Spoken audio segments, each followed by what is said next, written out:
Capricorn ascendants, let us start your 2025 year and how the transits are panning out in what way.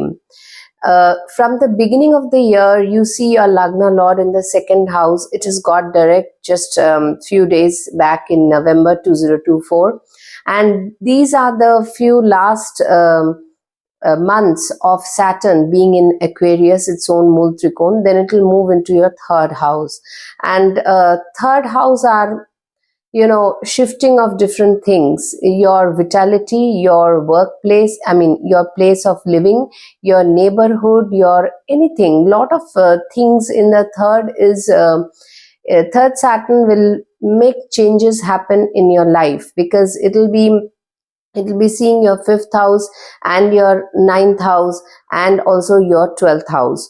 So these things will start slowly, but before that, as January kicks in, you will see that by December, Venus will be your Yogacarak planet, will be on your Lagna from 2nd of December, and then into the second house in the beginning of January, Venus and Saturn will have a conjunction in Aquarius. So it is a very good conjunction, and in the second house, it's all about money, family, dealing with monetary things, and your work area related things.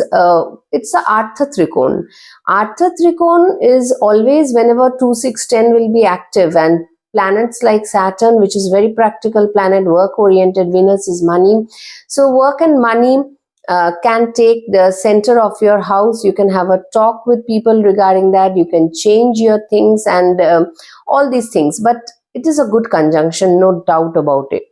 Now, as January starts with this, you will see that the problem with January is that Mars is not at all in a good position in your 7th house and then retrograding back to your 6th house by 21st of January.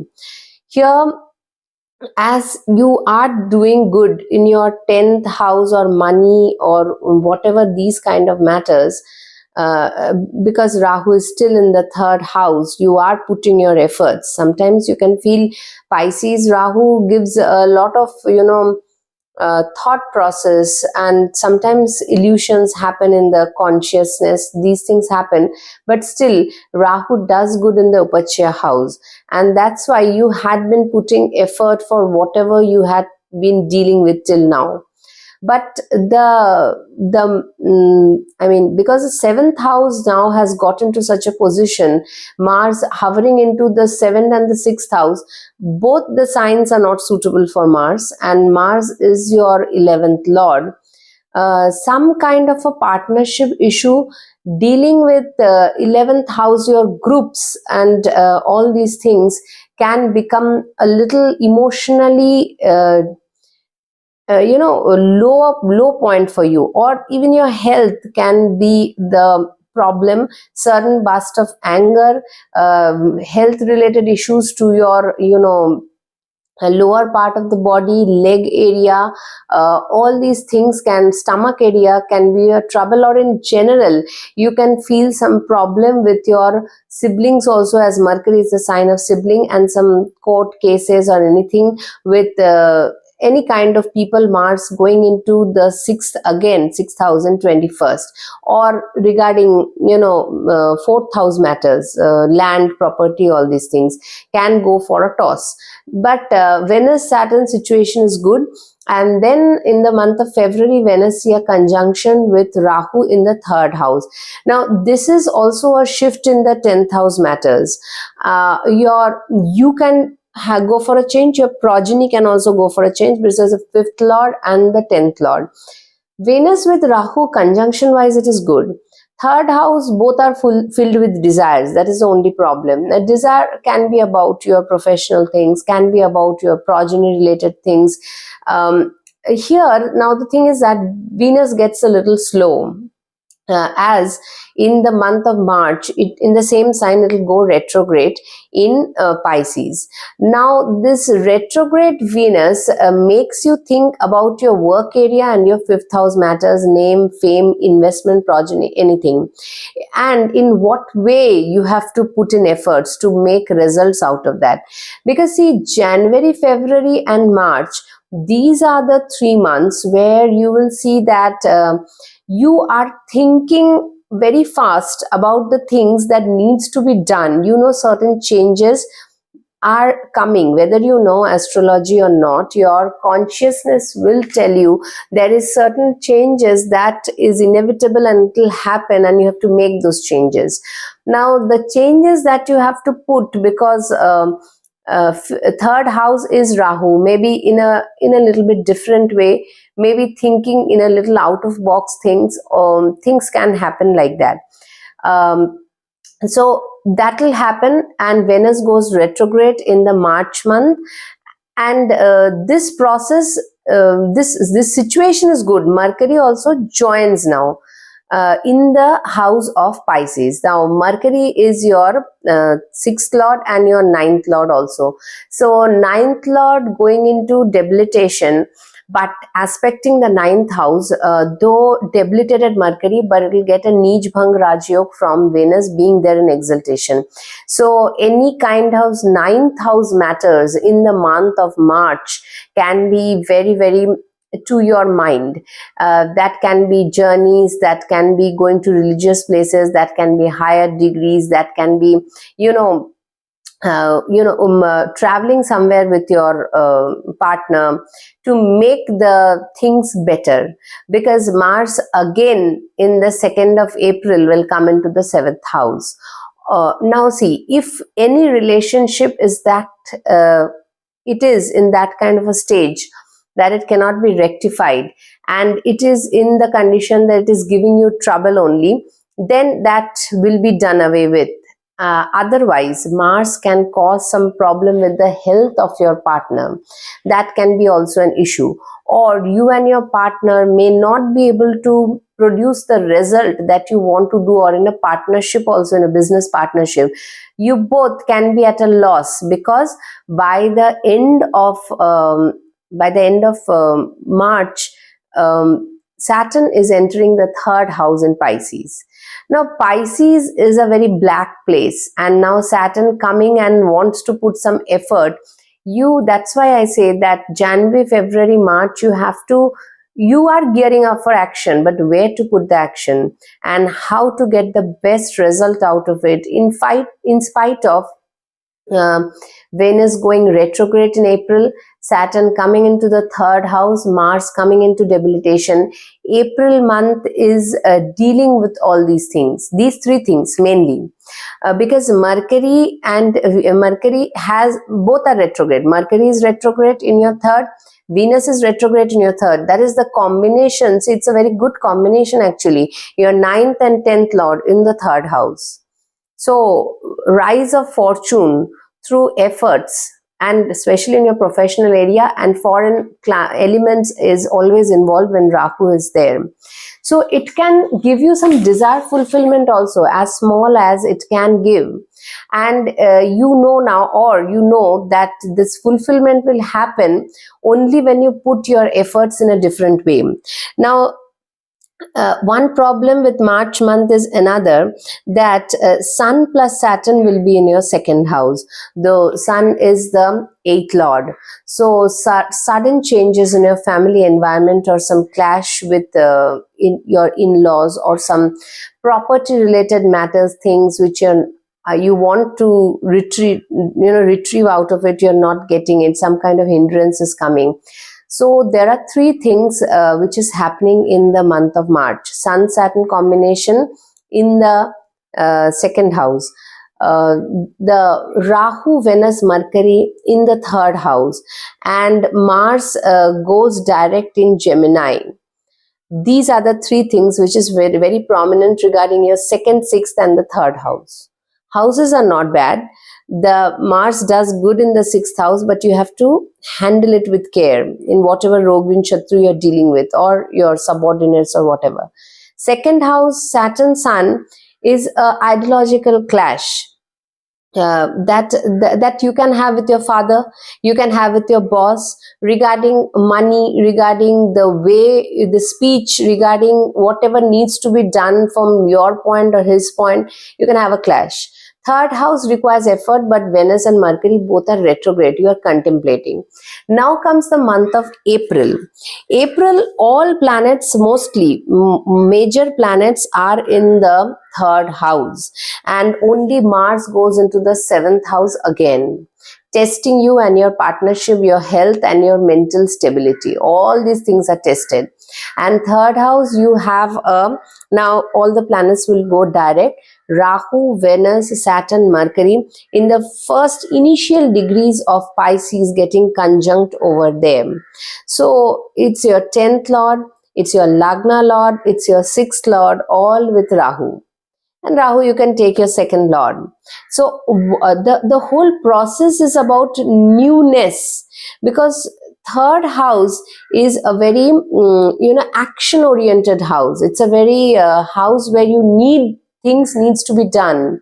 And so your Bhagya Lord being there, your 10th Lord being there, you, the Saturn Lagna Lord being there, conjuncted with Rahu, will definitely start something new. Here, the implementation of the process that you had been thinking from January, February, March started. So April will go in that, and then comes May month. May month will see major changes of Rahu, Ketu and Jupiter. Jupiter was well situated in your 5th house. Now it will go into your 6th house. And then Rahu, Ketu will go in the 2nd house. Now see, the Artha Trikon becomes very, very active. Your health needs, I can understand that some kind of a health related thing will come into your mind, because why, you see, Jupiter in the 6th house does 3 things. Roti Kapra Makan. Now, Roti Kapra Makan means getting some kind of a job environment, something, if you need a promotion or anything, this is okay. But because it is your 12th lord also aspecting the 12th house, some kind of expenditure is there, and I feel that is regarding your well-being. I feel that because Saturn and Jupiter both will be aspecting Sagittarius 12th house. If you need to go on with some kind of a health rectification, some hospitalization, something, please do that, because Ketu in the 8th house in Leo otherwise will constantly, keep the thing nagging, and Ketu is not a good planet in the 8th house, though it is a 8th lord, but that bug will be there. Ketu in the 8th in Leo, it's a hotted up sign over there. So those who are going through a bad married phase, it can bring some kind of an issue with your wealth after, with your spouse, with your in-laws. Sudden developments in your marital life, these things can happen. This is not a good situation at all, where Ketu goes into the 8th house. You have some kind of irritation going on, and Rahu in the 2nd constantly will make you think about monetary things. See, Rahu and Jupiter, 2 big planets, are there in the Artha Trikon. So money and professional front both are aspecting Libra. So very important now. This 2, 6, 10 axis is becoming for you. So this will be your May month, and June month will see Mars coming from your 7th house to the 8th house. Now aspecting this Rahu in the 2nd, conjoining Ketu in the 8th house in June and July. Now, June, you will see Venus will be in Aries, your 4th house. It's a good position for Venus. Definitely, Venus in the 4th house can go for some new beginning, some good things in the house. Aries are all about new beginning. That way it is good. But and Sun Ketu also in Taurus, that is also good. But Mars in Leo is a problem. If you are running any kind of dasha regarding moon, regarding Mars, regarding Ketu, Saturn, malefics with moon, sun, because Leo is the sign of the sun, then if these are in the governing position, you should be utmost careful regarding your, wealth in married life, your insurances, Don't go for investment at this point of time. Your health, your spouse's health, your in-laws, don't put up a fight with them. But if a relation has to be done away with, it will be dealt in that way, because Mars, you can understand, 8th house Mangal with Ketu, it's a fire over there in the 8th house. You have to be very cautious, Capricorn ascendants, regarding from 6th June to the 29th of July, when Mars will be in Leo. You have to be very careful. Venus's situation is good because Venus will be in Aries, then it will be in Taurus, and then it will be in Gemini, 6th Venus, but still Jupiter and Venus conjunction in the Artha Trikon. Professional wise, it should be good in all these areas. It should be okay. Now we come to the August month. August month, Venus comes into your 7th house, making you emotional, and Mercury plus Sun and Ketu is in the 8th house, and Mars now moves into the house of after Virgo, it goes into Virgo. So here, that is the August month. Now Mars in Virgo is okay, distance journeys and all is good, but otherwise religiously Mars doesn't help at all in the 9th house, or relationship with father or health of father, or these things are not favored at all by Mars. Sun Mercury in the 8th house with Ketu can give you some transformations in your 8th house. Sun being in the 8th with Ketu and Mercury, some some bhagya bhang also happens, as the 9th lord comes into the 8th house, though Mercury is moving very fast, but that is how it can happen. It may so happen. Venus will make you feel emotional in the 7th house regarding some kind of a relationship thing. So this process continues in the month of August. September will see Venus into the 8th house with Ketu, and Mars going into Libra by 15th. Now, Mars in the 10th house, absolutely good, no doubt about that. Your 11th lord, 4th lord coming into the 10th house is really good, and that is okay. But Libra is the sign of relationships. See that you don't spoil some relationships in your professional front, because here Venus, your 10th lord, will be in the 8th house with Ketu. You have to give up your ego. This is a call of ego not being coming up in your professional front. You have to deal it in a very professional and manner of ease, because you see 10th lord going into the 8th is some kind of a transformation. Giving up of ego is involved in the process. Now here another thing is that Venus is relationship, and it is burning in Leo. Leo is a very fiery hot sign, and Venus keeps burning in Leo, and conjunct with Ketu means even more irritated. So that is the only problem of this 10th lord going into the 8th house. 8th house is not all bad. It is 11th from the 10th house. It is not all bad. But being in Leo, the sign doesn't give much of a good vibe at this point of time, with Ketu already there.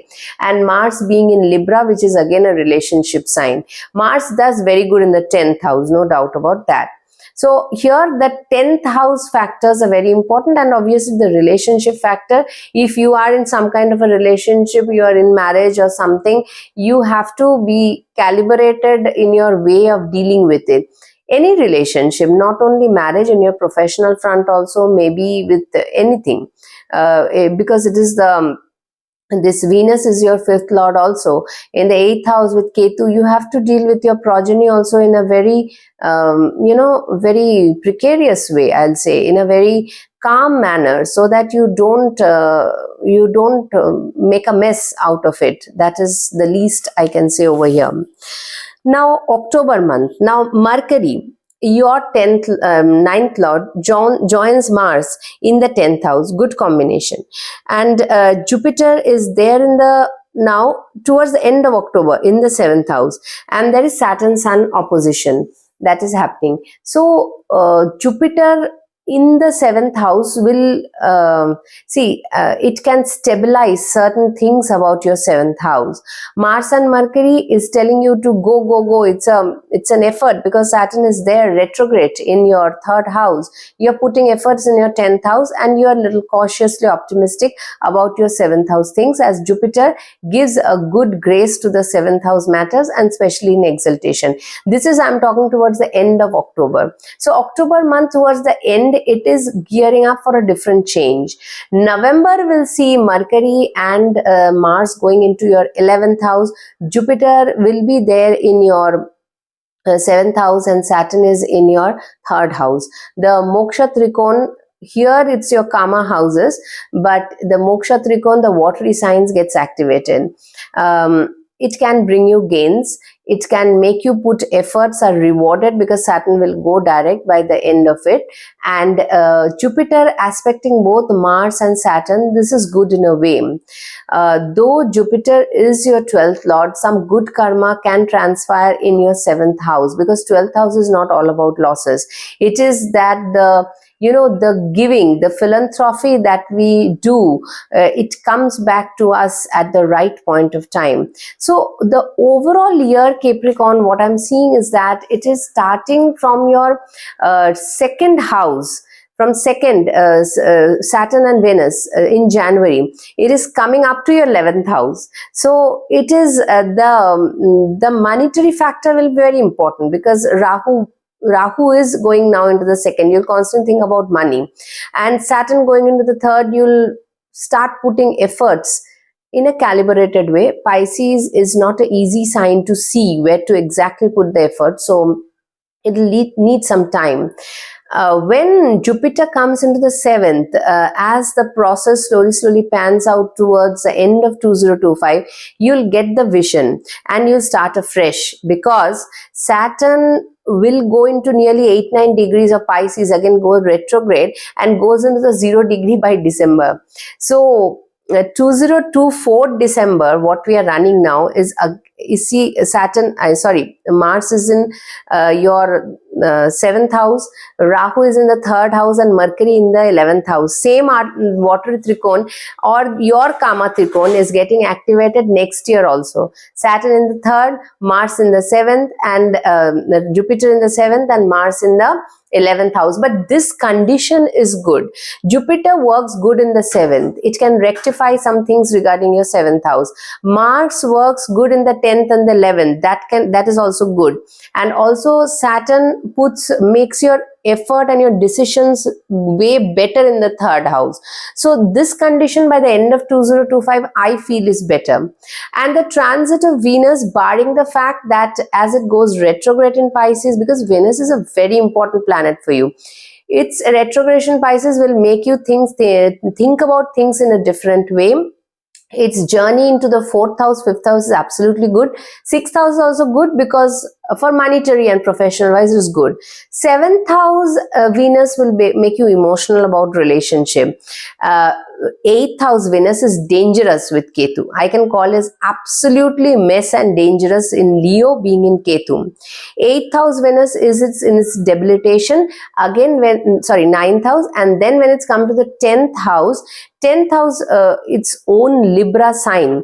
That is Venus in Libra is in November. So again, in between, if you leave out the Venus leave out in the sense that from September 15 to October, again November, it is a better time for the 10th and the 11th house. The whole year is no way, I cannot say at all it's a bad year.